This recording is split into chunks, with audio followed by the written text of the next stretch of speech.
আরে বলিস না, এগুলো ধুয়ে ফেলো, ময়লা হয়ে গেছে। মা, আমার পেটটা খুব ব্যথা করতেছে, আজকে শরীরটা অনেক খারাপ। আজকে এগুলোটা ধুই, এগুলো পরে ধুই মা। এগুলো প্রত্যেকটা মেয়ের হয়ে থাকে, কাজ করো।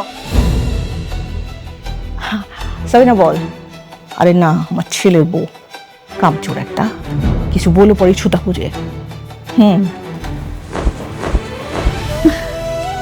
ভালো করে ধো। হ্যাঁ মা, ধুচ্ছি।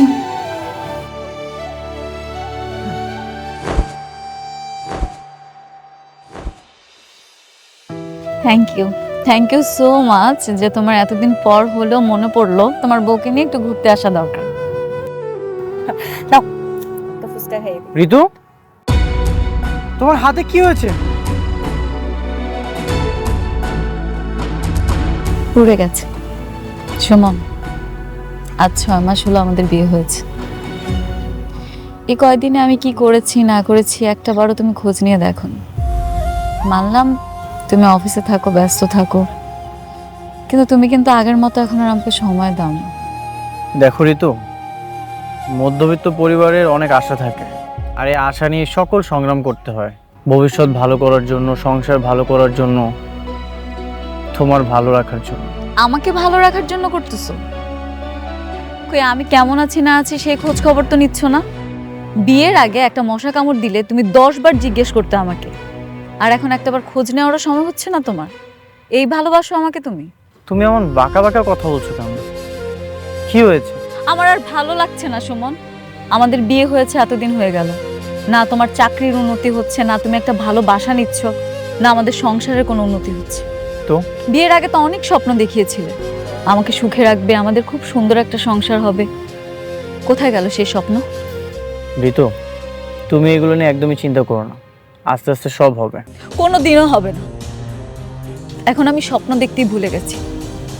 আমার বাবা মাকে ছেড়ে আমি তোমাদের কাছে এসেছিলাম, কিন্তু তোমার মা রোজ আমার সাথে খারাপ ব্যবহার করে, এরকম ভাবে ব্যবহার করে যেন আমি বাসার কাজের বুয়া, আমাকে দিয়ে সব কাজ করায়।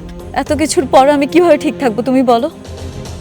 ঋতু, সংসারটা তো তোমারই, কাজগুলো তো তোমাকে দায়িত্ব নিয়েই করতে হবে। তুমি এগুলোকে কেন বোঝা মনে করছো? দেখো, মায়ের তো বয়স হয়েছে, কখন কি বলে ফেলে, তুমি এগুলো নিয়ে কিছু মনে করো না। তোমার বাবারও তো বয়স হয়েছে, কই উনি তো এরকম করে না।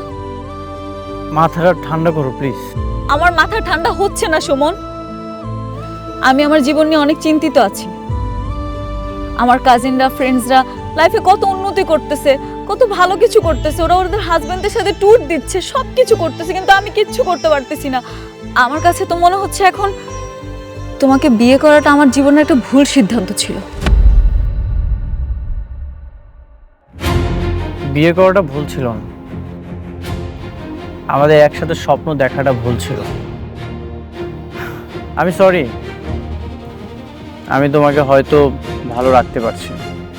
আমার কি মনে হচ্ছে জানো, তুমিও তোমার বাবা মার মতো লোভী হয়ে যাচ্ছ। আগে তো ঠিকই 10 টাকার বাদামে তুমি হ্যাপি ছিলে, এখন কোথায় গেল তোমার সে হ্যাপিনেস? সুমন,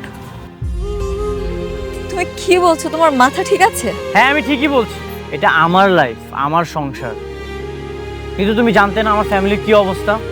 এখন তুমি আমাকে এক্সপ্লেন করতেছো তোমার কাজিন কি করলো, তোমার ফ্রেন্ড কি করলো, কে কিভাবে উন্নতি করলো, সেগুলো তুমি আমাকে বলছো।